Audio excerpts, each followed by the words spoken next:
Greetings, beloved. Hi, I'm Dr. Amanda Noelle, Twin Flame Alchemist. And how do you tell if you're going to get back together with your twin flame?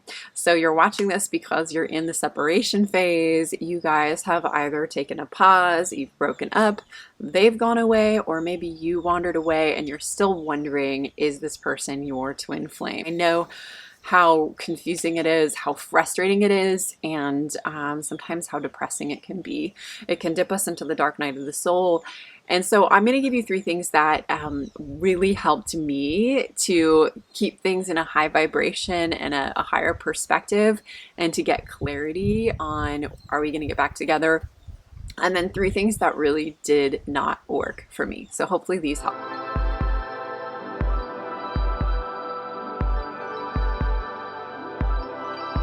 So let's start with what didn't work, so we can just throw that trash bag into the sacred recycling bin.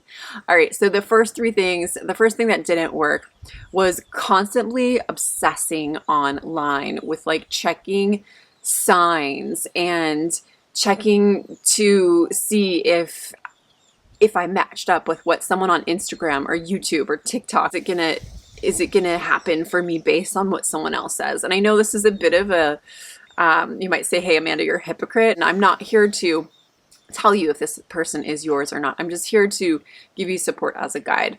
So if there's anybody online who's like, here's the surefire way to tell if it's your twin flame, and like you don't get to do any of the guesswork yourself, and it's just like this cookie cutter template, and there's no, like, your heart gets to choose or time will tell. So this is the first step, is always surrender. We call it let go, let love.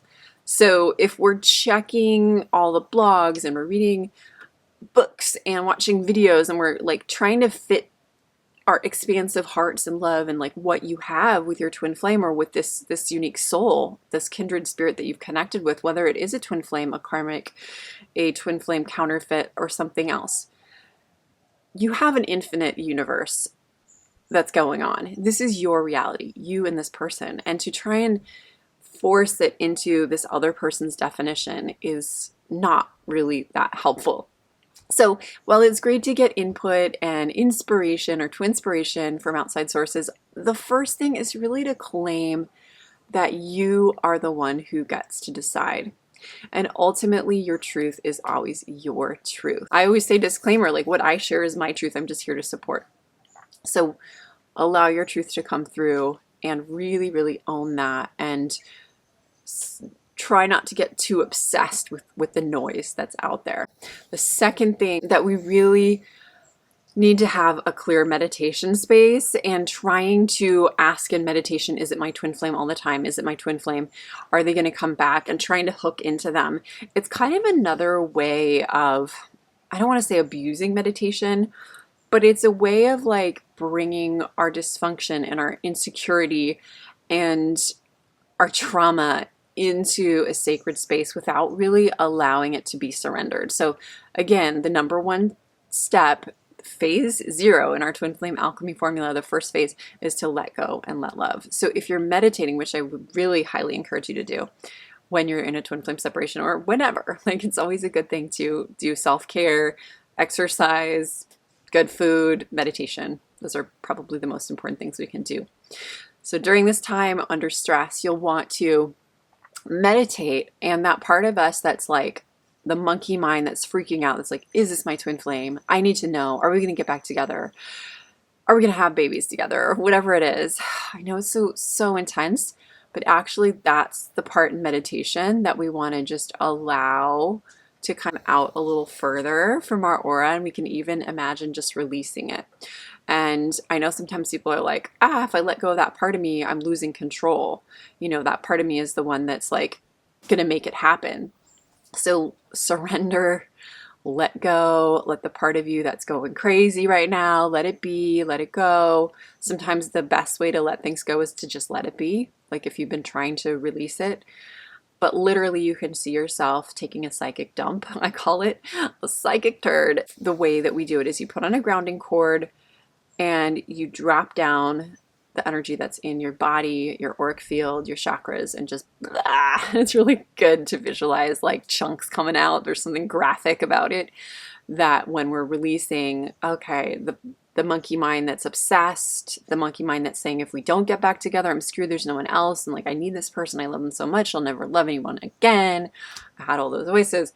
We want to just like let those ride down that psychic sewer line, drop it down to the very center of the planet, and she will receive, and she will take that as compost and bring something good to the surface of the earth. So it's okay to release into Gaia your negative energy. Third thing that I found really does not work, and I'll let you know how to replace it with something positive, is consulting a guru who tells you that this is your twin flame or not.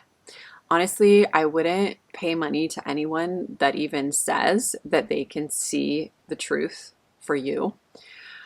That is really some intense energy, some big claimings that I would not get involved with.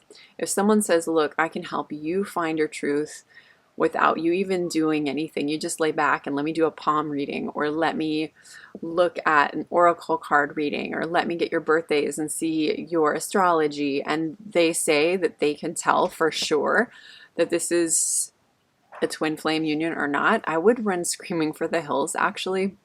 Because one, they're taking on a lot of negative karma. They're getting into guru syndrome, and oftentimes these people, they're coming from trauma and wounding, and they might have the best intentions in mind on some level, but instead of actually coming from their whole self, they often are hooking into their clients or the people that they're reading. And when they say, I can tell for you, you just lay back and don't do anything, they'll start taking energy from the person, sometimes from their crown chakra. The problem is that when you're in a twin flame separation, you're really vulnerable. It's almost like your immune system is weak, but it's more of like your psychic energy field is weak. And so sometimes, like, I personally, as a twin flame alchemist, I do get clients asking all the time, is this my person or not? Is this my twin flame? And I always let them know that I'm here as a guide, and I can certainly help them get there to that place so that they can discern for themselves and clear away the weeds and the confusion and really tell, is this a true rose? The twin flame union is your truth to decide, and any mentor that says, I know the truth before you do, before you can even use your crown chakra, your third eye, your heart, like all of your chakras to decide, they're actually disempowering their clients. So you don't want to work with those types of people.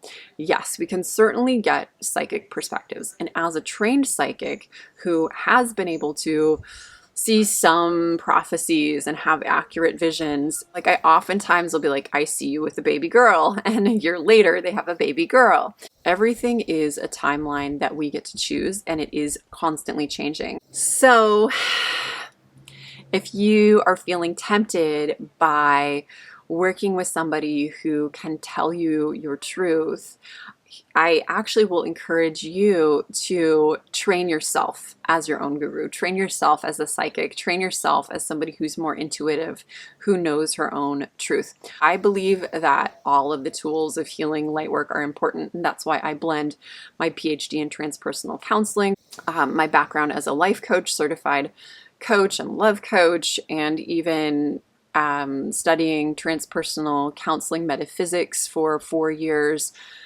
healing chakras, energy healing, aura, attunements. There's so many things in the arsenal that I use, even oracle cards and crystals, as a mystic, as a high priestess. Of course, we're not just using one thing. So it's great if we can use this holistic array, but sometimes there are places where people actually need psychological tools and need to know their early childhood patterns and wounds and blocks before working with psychics. Psychological tools are something that are really, really important to have, as well as the psychic, the metaphysical tools. So that's where we want to blend them. We want to not get too heady, not just go to a shrink and have them decode all of our patterns, and then not actually releasing the ancestral blocks and kinks in the hose in our spine. Our kundalini can often be shut down. Our chakras can often be spinning too slowly. So we want to work on all the levels. So if you are looking for spiritual support, guys, hire someone like myself or someone who's really balancing a blend of different keys and codes and tools. Or you can alternatively find a therapist and work with a light worker, a shrink with the challenges. Maybe they'll tell you two different things and can be a little bit confusing at times, but that's okay too. Sometimes we can just discern for ourselves. And I actually, when I went through my twin flame dark night of the soul, I did hire multiple professionals and it was incredibly helpful, except for the fact that I also hired a couple of them that were not really, they weren't great. They gave me misinformation. They're like, you're going to meet your twin flame in 6 months. It didn't happen for 3 years. They didn't have psychological tools. They told me to get back together with my ex, who was actually verbally abusive and didn't want to work on things and wasn't coming back. And so there were some things that had I known what I know now, I wouldn't repeat, of course. And so getting the right support, getting someone that really works on all the chakras, that's going to be super helpful for you. All right, thank you for joining me today. And I know that you are wondering, is this person your twin flame? So I can't help but plug in my little shtick. We have a 22 twin flame signs of reunion checklist. It's not what you think it is. It's not the template that's like, you know, how to tell like with your pendulum or your tuning fork or something like that. It's actually really practical, grounded advice. It's 22 signs that are they're almost like affirmations or checkpoints, a checklist for you to really know what to look for in a healthy twin flame sacred union. So I'll put the link below. It's a free PDF. You can download the checklist, and people say that it's really helped them clarify that energy. And even shortly after, sometimes people will manifest their twin flame just by getting the upgrade. So I look forward to seeing you in the next video. Namaste, namasko.